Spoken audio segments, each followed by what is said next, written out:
Bienvenidos a Toma el Control, el programa de los televidentes. Hoy tenemos dos temas muy importantes. El primero que vamos a abordar es el de la lactancia materna.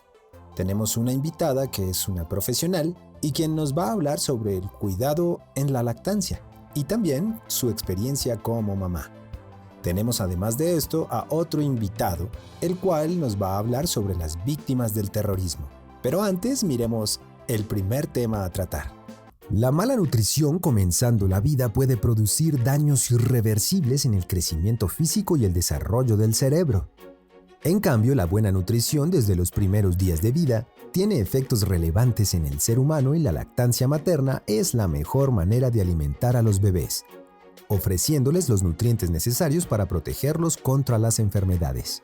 Hace 11 años, la Asamblea Mundial de la Salud aprobó el Plan Global de Nutrición para aumentar la tasa de lactancia materna exclusiva en los primeros 6 meses de edad.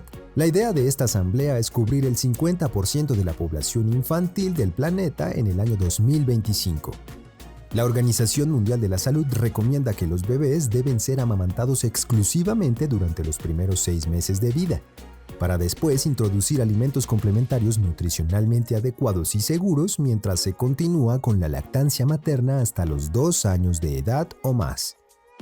El 72% de los menores de 2 años de edad recibió lactancia materna en su primera hora de vida, con lo que Colombia superó la meta establecida por la OMS y el UNICEF de mejorar el inicio temprano de la lactancia materna en al menos 70%.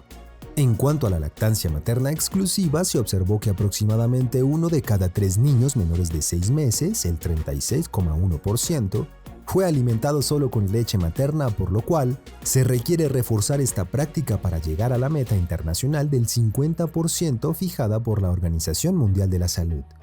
Fuente: Tercera Encuesta Nacional de Situación Nutricional en Colombia, ENSIN 2015. Muy bien, dentro de este contexto de la lactancia materna, vamos a desarrollar el programa de hoy con nuestra invitada, la doctora Marta Rocío Vega.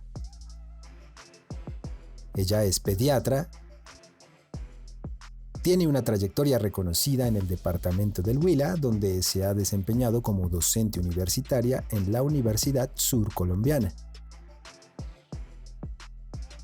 En este espacio vamos a conversar con ella sobre la lactancia materna. Nos salimos de Bogotá para contactarnos virtualmente con nuestra invitada del Huila. Doctora Marta, muchas gracias por estar aquí con nosotros en Toma el Control y bienvenida. Muchas gracias a ti, Cristian, por invitarme a participar en tu programa. Muchas gracias a ti por recibir nuestra invitación. Vamos a comenzar preguntándote y que nos expliques de qué se trata la lactancia materna. Lactar es dar leche materna a un individuo. En el caso de nosotros los humanos, pues se llama lactancia materna. Es una técnica de alimentación que tienen muchos mamíferos. Pero eso quiere decir lactancia materna, es alimentar nuestro hijo con leche de la propia madre. Para continuar de la mano con este concepto, quisiera preguntarte, ¿qué significa lactancia exclusiva? La lactancia materna exclusiva la recomendamos y lo hacen todas las asociaciones mundiales de salud, como la lactancia que se debe dar durante los primeros 6 meses al niño. El niño nace y desde que nace debe ser colocado al pecho para que inicien ese primer contacto de amor con su madre e iniciar la alimentación con leche materna. Entonces, esa primera fase que se llama exclusiva, y todas las instituciones y todos los preceptos en pediatría lo pedimos como mínimo 6 meses. A partir de ahí, la idea es que podamos lactar durante los 2 primeros años los niños, solo que a partir del 6º mes ya vamos a introducir alimentos complementarios progresivamente, que son los alimentos sólidos que nos dan el resto de nutrientes fuera de los que da ya la leche materna. Muy interesante. Y ahora que mencionas eso, justamente ese tiempo de 6 meses, quisiera preguntarte, ¿qué tiene que ver la leche materna con la formación genética del ser humano. ¿Hay algo que pasa durante este tiempo? Durante los primeros 6 meses, el niño, y durante el año, pero sobre todo especialmente durante los primeros 6 meses, el niño empieza a tener contacto con el mundo. Es un niño que nace sin todas las defensas y todo el sistema inmune desarrollado, y la lactancia materna es considerada la primera y gran vacuna, porque tiene una serie de sustancias dentro de las que se cuenta la inmunoglobulina A. Hay otras sustancias como nucleótidos, citoquinas y elementos que modulan toda la función inmunitaria, que se inician al nacer con algunas de las vacunas que están en el programa ampliado de inmunizaciones que tiene el Estado establecido para el país, y van dándose a través de los primeros 2 años. Empiezan a madurar y a dar esa inmunidad adecuada para que el niño tenga exposición a la comunidad. La leche materna es la primera gran vacuna que debe recibir nuestro niño. Claro, súper interesante. Y relacionado con eso que mencionas, me llama mucho la atención. Seguramente hay muchas madres que logran lactar a sus niños durante esos 6 meses, pero en caso de que no, ¿es un problema que el Estado tiene que atender? Los países industrializados y que llaman de primer mundo tienen una licencia de maternidad alrededor de los 2 años, como son los suecos. Entonces, realmente, estimular la lactancia materna, y todas las organizaciones internacionales como son la OPS, la OMS, la Alianza Mundial para la Acción de Lactancia Materna, pretenden todos los años estimular y hacer conciencia, no solo a las personas, sino a los estados, de la importancia de estimular y permitir la lactancia materna para lograr y disminuir la mortalidad infantil, que es una de las metas del milenio, que se ha trazado la Organización Mundial de la Salud. Es por eso que es importante que la gente haga conciencia de prepararse durante la gestación para entender la importancia de que la madre quiera lactar y que todo el entorno familiar y social le permita tener una lactancia y una adherencia a esa lactancia para que sea exitosa y podamos lograr al menos esos 6 meses como exclusiva e idealmente los 2 años con alimentación complementaria. Obvio. Ahora invirtamos esa balanza. ¿Hay un beneficio para la madre por lactar? Por un lado, lo primero que hace es que disminuye el riesgo de sangrado en el posparto. Lo segundo es que ayuda a involucionar ese útero a su tamaño normal, porque el útero durante el embarazo tiene una serie de cambios y crecimiento para poder adaptarse a la maternidad y tener el parto adecuadamente. Lo tercero es que está claramente demostrado que disminuye la incidencia de cáncer de mama y cáncer de ovario. Entonces, no solo ayuda a la recuperación posparto, sino que hay demostración de que las madres que lactan sufren de menos cáncer de ovario y de cáncer de seno. Bueno, pues quedo bastante sorprendido porque además, como hombre, pues obviamente no puedo estar en el lugar de una mujer. Pero me agrada saber que son grandes los beneficios que tiene la lactancia y se le da un reconocimiento a todas esas madres, empezando por la mía, que han hecho todo ese trabajo. Pero hablando un poquito acerca de todas esas metas que planteabas, del cumplimiento que se les debe dar, ¿se está cumpliendo en este momento con esas metas en Colombia? ¿El Estado está garantizando que las madres puedan lactar? ¿Se debe tener alguna información específica hacia este tipo de población? Las EPS tienen programas de preparación para el parto, y dentro de esos programas, que son de promoción y mantenimiento de la salud, deben brindar la preparación para el parto y para una lactancia exitosa. Debe haber acompañamiento y la mayoría de los hospitales acreditados deben tener acreditación en YAMI. YAMI es una iniciativa mundial para estimular y proteger a la madre y a los lactantes. Los hospitales acreditados se preparan en IAMI y tienen un equipo de trabajo que están asesorando permanentemente las salas de parto, el niño desde que nace, el acompañamiento a la mamá para que haya adherencia y no haya barreras para la lactancia materna, enseñarles, preparar a las familias y en todos los programas de control postparto, tanto a la madre como el control del niño, se estimula la lactancia materna.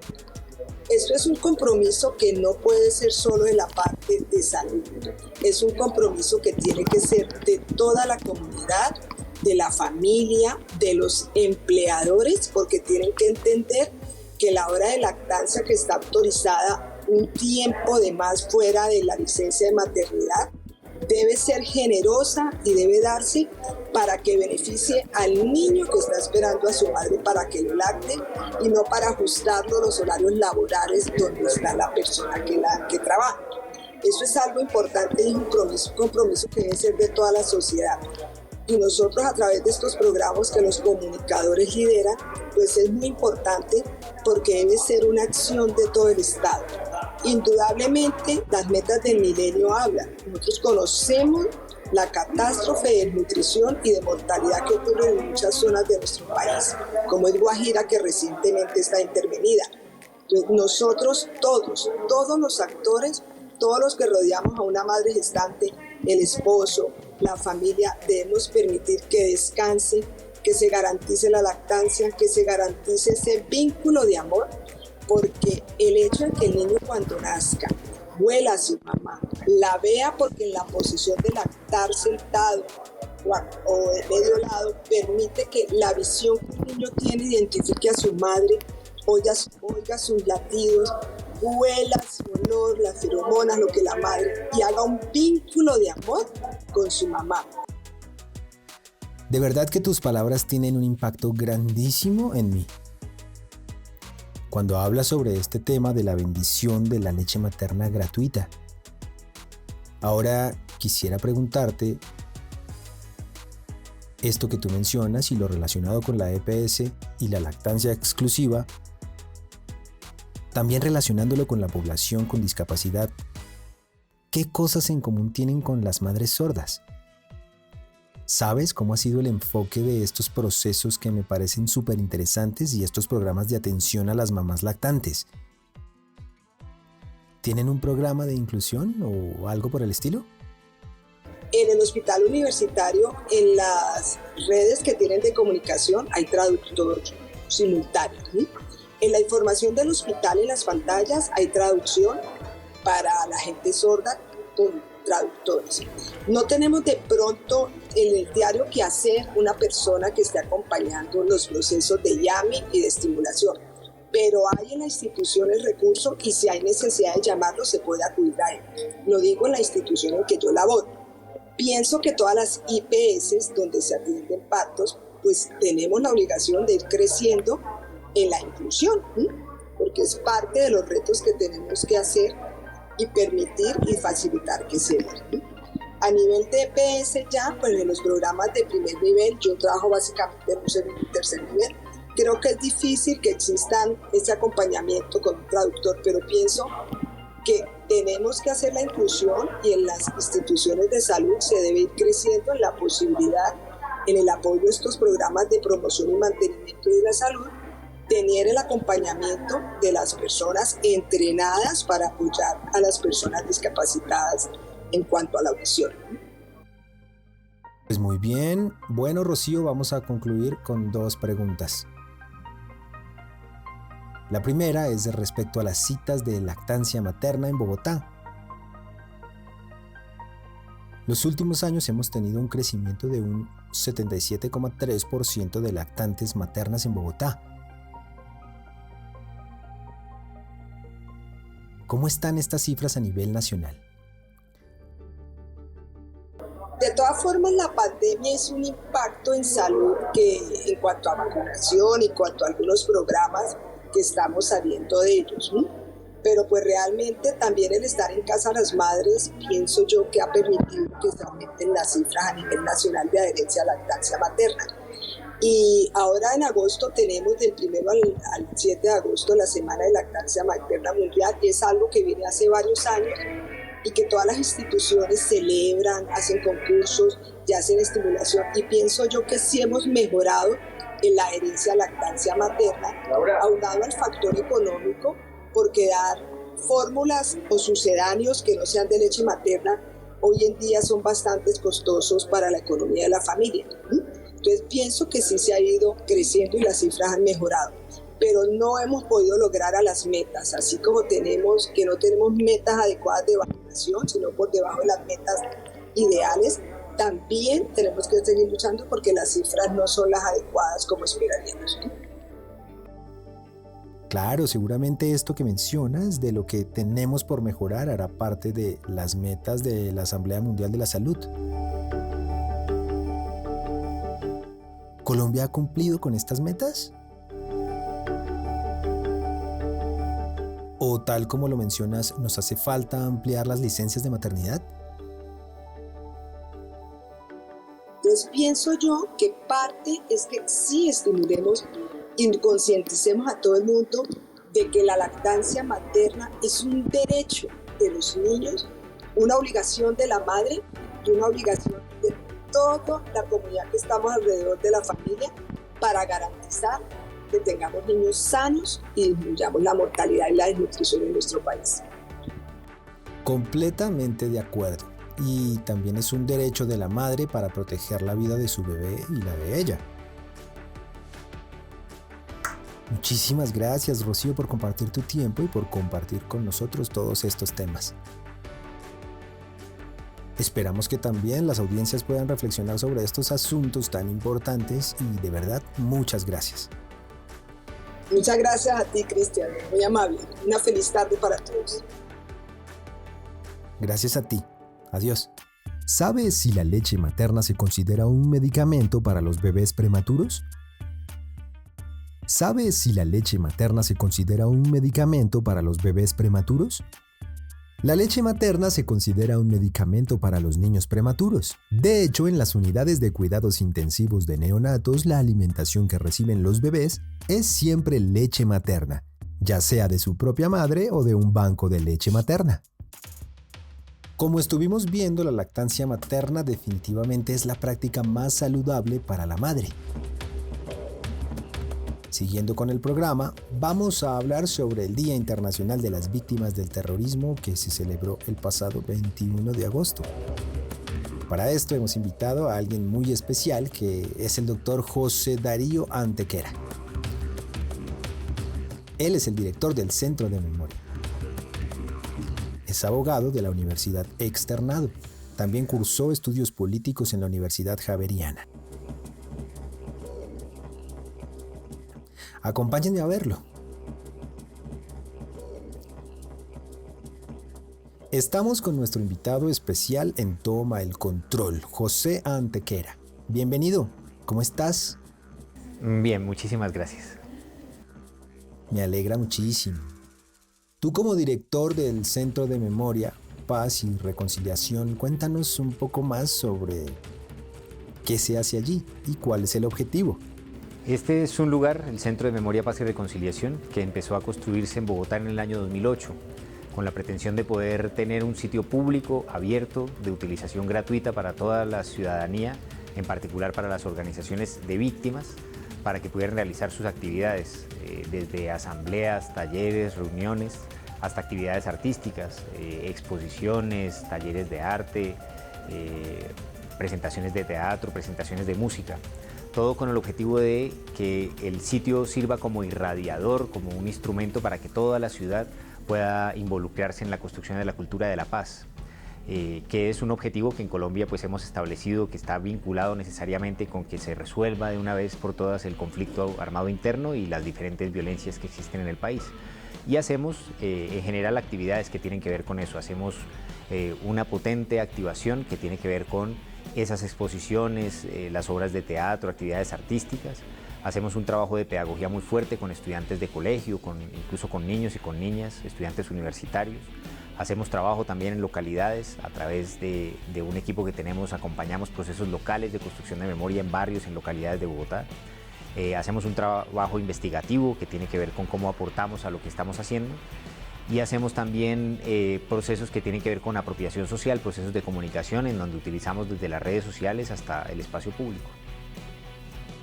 Interesante lo que nos dices, pero resalto algo sobre la importancia de las víctimas que puedan mostrar, y es que puedan mostrar y realizar sus actividades. Yo me pregunto, ¿en Colombia seguimos ese proceso de violencia? En Colombia hay un proceso de violencia abierto, esa es la razón por la cual hoy en día se está hablando de paz total.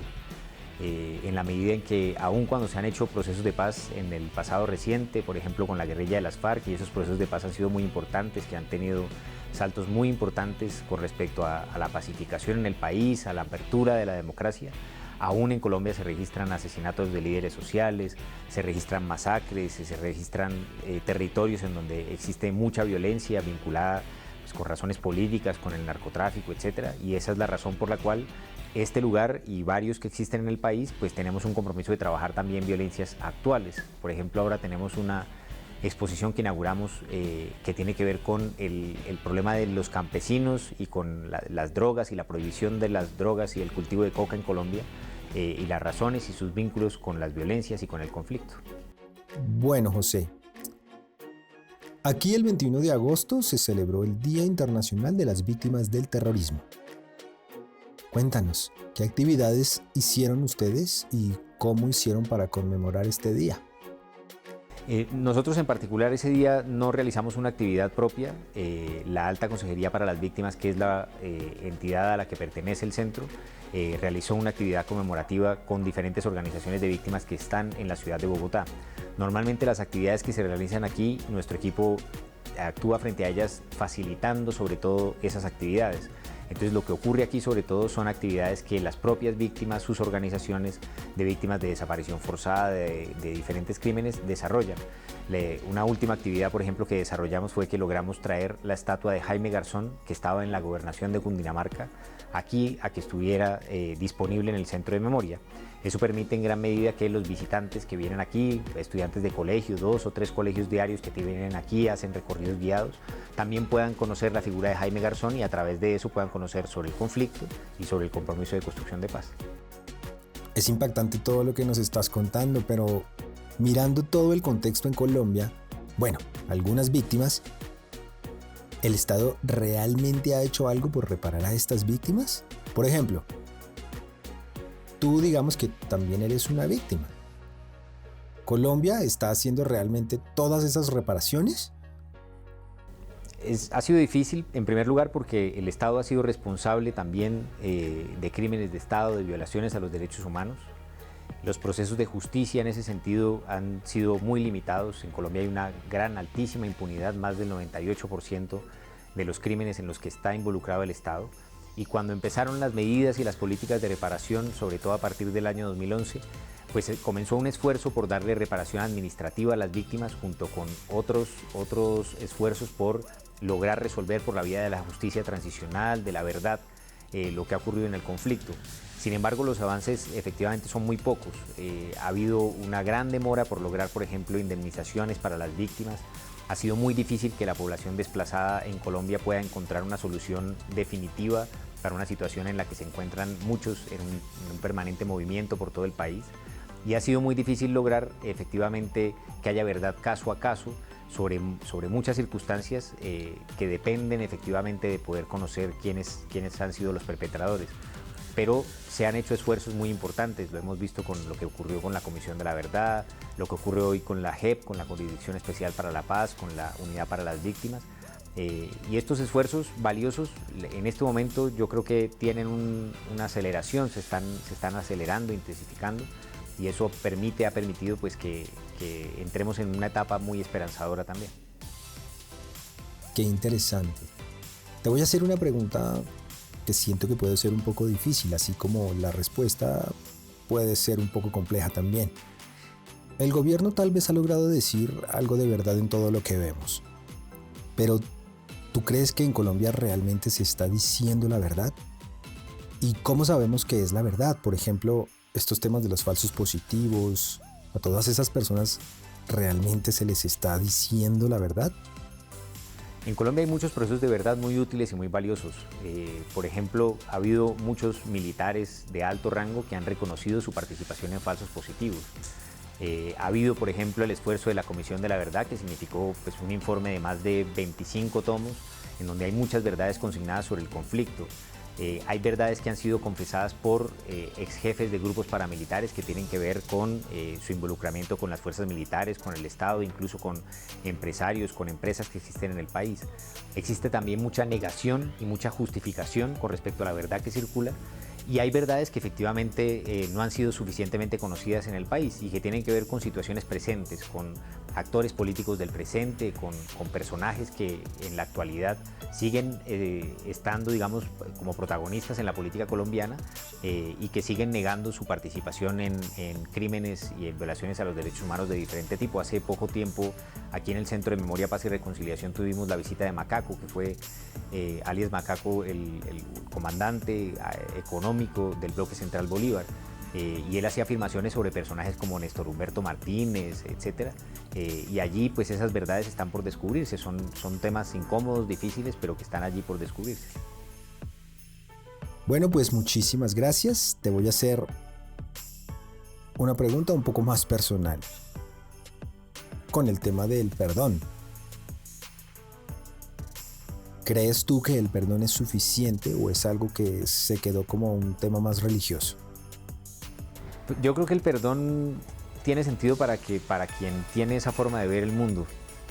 Hay muchas personas en nuestra sociedad que también por el hecho de que nuestra cultura sea una cultura vinculada con el cristianismo encuentran en la palabra perdón una fórmula de solución a sus sentimientos encontrados y contradictorios, y me parece que eso es valioso.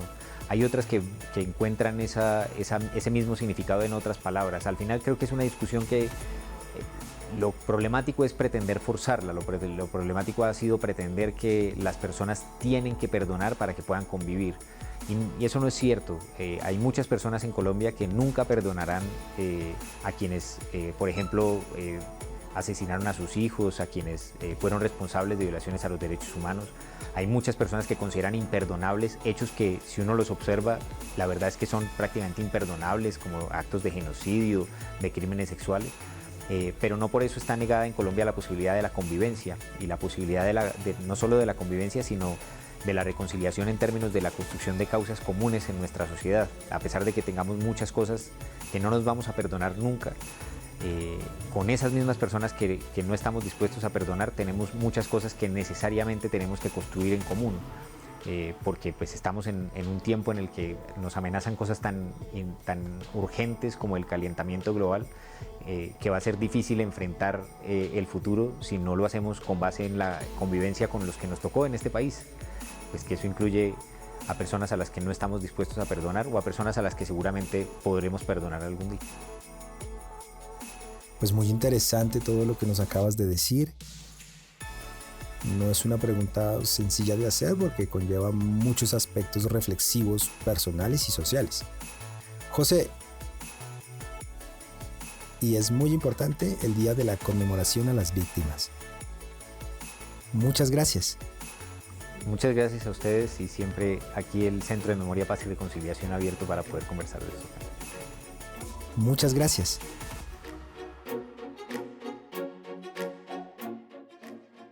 Bueno, y cerramos este programa conmemorando a todas las víctimas del terrorismo en Colombia.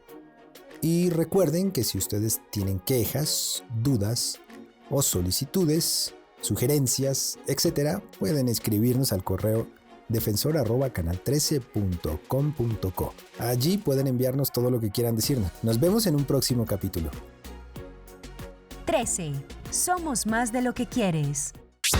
Este contenido es financiado con recursos del Fondo Único de TIC.